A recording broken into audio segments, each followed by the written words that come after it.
Anime has been going strong for many years now, and contrary to what a lot of people might say, it's come a long way. Just knowing that this all started in a tiny little industry with its own small community and now becoming more and more mainstream with huge companies like Sony and Netflix taking the scene is absolutely mind blowing. The medium has skyrocketed into popularity with shows like Attack on Titan and Demon Slayer absolutely crushing the international competition. It's gotten so bad that every kid and their grandmother has a favorite waifu they want to protect with their own fucking life. So how exactly do these shows get so popular, you ask? When an anime gains popularity, you can usually find an obvious reason for it. Let it be its gripping and intricate storyline, with complex twists and turns in each episode, or its detailed world building and characters. One part about the show always makes it shine when compared to other similar titles released. One such reason for popularity is the art and animation,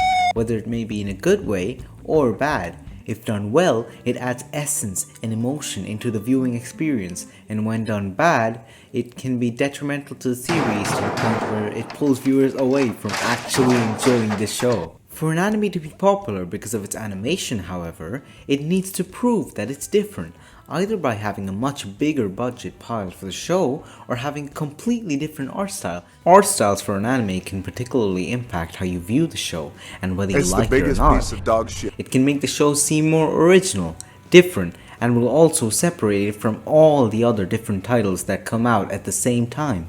Some examples of this concept being implemented well is in shows like Ping Pong the Animation, Redline, and Nana. What all these shows do in common is that it grips the viewer with its peculiar art style and uniqueness, which sets a particular tone or a vibe that only that show can create. At the other end of the spectrum, you look at High School of the Dead and you're like, wow, so much art, so much expression, so much emotion. So much tit! Another worth mentioning show when it comes to art style is a show like Flowers of Evil, which was hated by the community for its peculiar art style, but when you look at it closely, the creativity in using rotoscoping in the animation added to the story's strengths and made it less forgettable. So, in my opinion, it was done creatively well. One thing we can all collectively agree on is that the quality of animation in anime generally increases as time goes on. An easy way to prove my point is by looking at remakes of shows. For example, we have shows like Hunter x Hunter showing much better visuals in its remake when compared to the original. Other shows include Fruits Basket, Dororo, and Berserk. I mean, just look at the improvement of animation and these breathtaking visuals. It's just beyond belief. Incredible. One key factor in how the art in an anime turns out is the studio that goes behind the actual anime. For example, with Studio Period, fans expect a longer show than the normal 12 or 24 episodes with inconsistent animation, useless children, and the occasional touch of ear rape. Our standard for animation just keeps increasing, which is good for us. Meanwhile, lesser known studios are trying to catch up to giants like Kyoto Animation, Ufotable, Studio Bones, and MAPPA, who set the standards with their jaw-dropping action sequences, each frame being wallpaper status.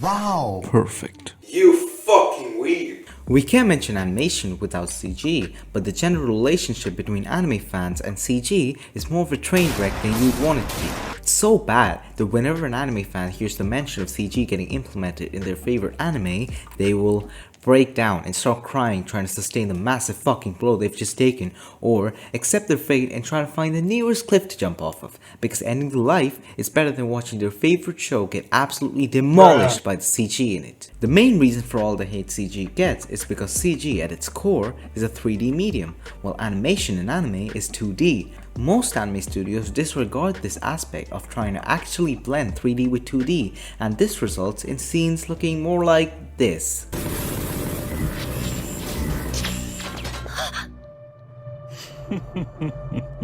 There are, however, some cases where CG has been used incredibly well to create a fast-paced, dynamic action sequence that would otherwise not be possible through normal means. The undisputed king at this is Studio Ufotable with their god-level action scenes that blend 2D animation with 3D backgrounds so well to the point where you can't even tell the difference between the two. Moving on, another topic that's key to good animation is consistency, as most of you probably already know by now.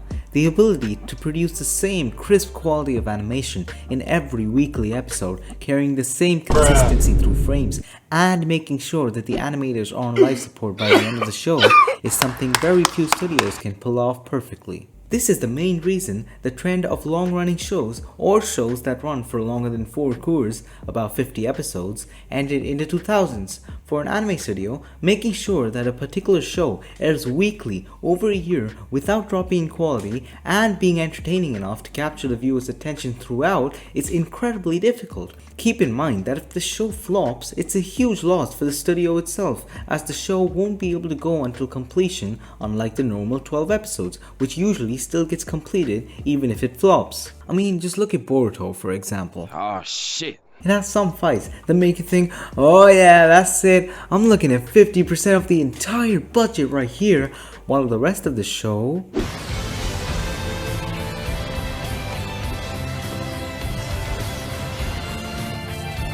I'm done. Why am I still watching the show? Another more recent example is when Komi-san Season 2 aired. I remember in particular when episode 10 aired, let's just say the animation looked a little funny. That shit is fucking trash, dog. Get the fuck off the airway. The reason for this, however, was not something obvious like the team scraping the barrel when it comes to budget. Studio OLM had been releasing 2 shows at the same time, both Komi-san and Summertime Render, and according to official sources, the lead artist was sick during the making and therefore could not contribute. Personally, I feel like for the amount of effort put into animation, it's not acknowledged or noticed nearly enough by the community to care.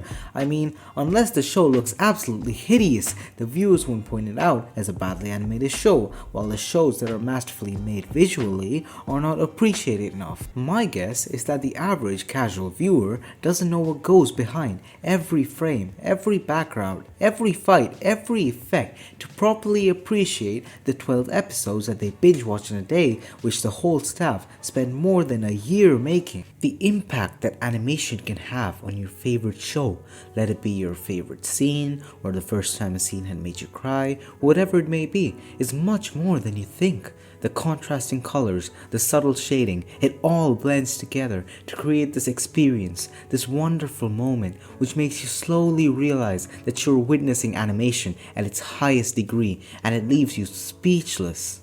The anime industry is evolving continuously, and so is the art in it. The visuals can only get better from now, and that knowledge excites me at what the future holds. There have been many times we thought this was it. This was the peak of animation, and then proven wrong. The raw talent in the industry just keeps surfacing, and who knows?